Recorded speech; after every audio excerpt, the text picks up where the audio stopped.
मी असं अजिबात समजत नाही माझं नाव बलाढ्य आहे म्हणून वेळ लागतो। मी एवढं नक्की समजते की माझं काम मोठं आहे, माझा मुंडे साहेबांचा वारसा आहे, मुंडे साहेबांनी आयुष्यभर केलेलं सेवा आहे आणि मी केलेलं काम आहे, त्याच्यामुळे ते काम बोलतंय। आता खरं तर एखाद्या उमेदवाराला जेव्हा जायचं असतं ना कुठे, तर त्याला सांगावं लागतं अरे मी हे करीन मी ते करीन, पण मी जिथे चालले तिथे लोक सांगतात तुम्ही हे केलंय तुम्ही हे केलंय।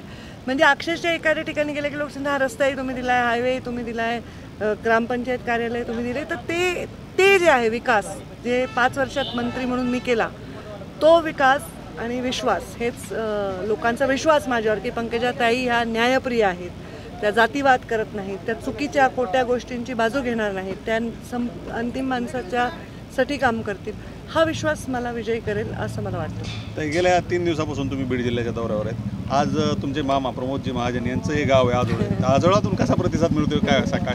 नाही, चांगलाच प्रतिसाद आहे, नेहमीच चांगला प्रतिसाद होतो। काल मी केसच्या मठात गेले होते, प्रमोद मामा जन्मला तेव्हा त्या मठात त्यांचा अनुभव माझ्या आजींनी मला खूप सांगितले होते, तर तिथे गेले होते। आज अंबेजोगाई, खरं तर अंबेजोगाईमध्ये ते जन्मले नाही, पण अंबेजोगाईमध्ये जसं मुंडे साहेब जन्मले नाही, हे दोघं कॉलेज जीवनात इथे राहिले आणि त्या काळात राजकारणामध्ये त्यांनी जी पहिली पावलं उचलली, एक राज्याचा देशाचा नेता मोठा झाला, मला वाटतं या मातीमध्ये कमाई आहे।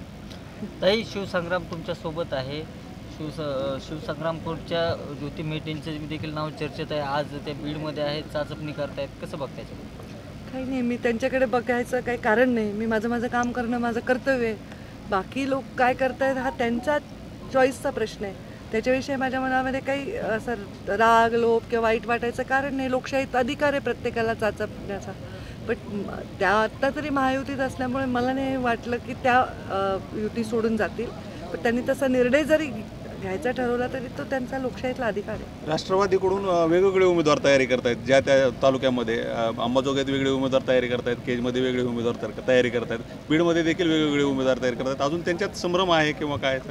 कसली तयारी करतात? निवडणुकीची प्रचाराची अंबेजोगाईत कोण करतंय?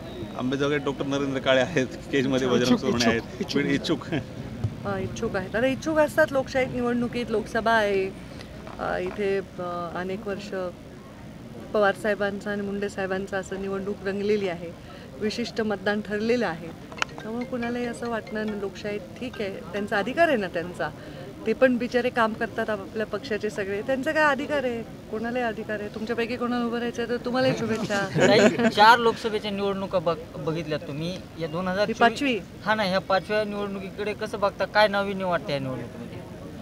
मला या निवडणुकीत लहान झाल्यासारखं वाटतंय, कारण 4 निवडणुकीमध्ये मी उमेदवार नव्हते, मला मुंडे साहेबांसाठी मतं मागायचे होते, प्रीतमताईंसाठी होते, आता मला स्वतःसाठी मागायचं, तर मी नवीन वाटायला, मला पहिल्यांदा चालले ना, तर असं नवीन कॉलेजमध्ये गेल्यासारखं वाटायला मला। आता तुमचे पक्षाचे मित्र पक्ष जे आहे राष्ट्रवादी काँग्रेस, अजित पवार गट, स्वतः धनंजय मुंडे सुद्धा तुमच्यासोबत आहेत, सध्या तरी त्यांनी तुमच्यासोबत त्यांची गाडी आहे, पण ते कधी सहभागी होणार आहेत प्रचार दौऱ्यात? नाही, आम्ही एकत्र प्रचार करून कसं होईल हे कव्हर, एवढा मोठा जिल्हा आहे, तर प्रत्येकजण वेगवेगळं, प्रीतमताई मी पण कधीच एकत्र जात नाही कोणत्याही कार्यक्रमाला। आम्ही असं ठरवले की सप्ताहाला ताई गेल्या तर मी नाही जाणार, लग्नाला मी गेले तर ताई नाही जाणार, फार घरगुती संबंध असले तर आम्ही दोघी जातो।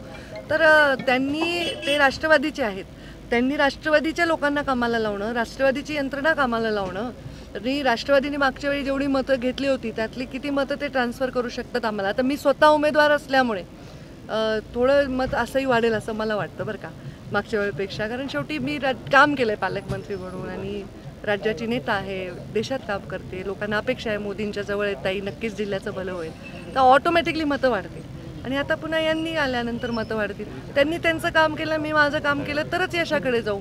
3 जण एकत्र फिरायला नंतर जेवणावळी वगैरेला एकत्र जावं, निवडणुकीला वेगवेगळं जावं आणि सगळ्यांना मानणारा वर्ग वेगळा आहे, सगळ्यांना मानणारे वेगवेगळे कार्यकर्ते आहेत, तर ते काय होतं मग सगळे एकत्र आले तर एनर्जी एकाच ठिकाणी जाते, वेगवेगळं काम केलं तर जास्त रिझल्ट येईल असं मला वाटतं।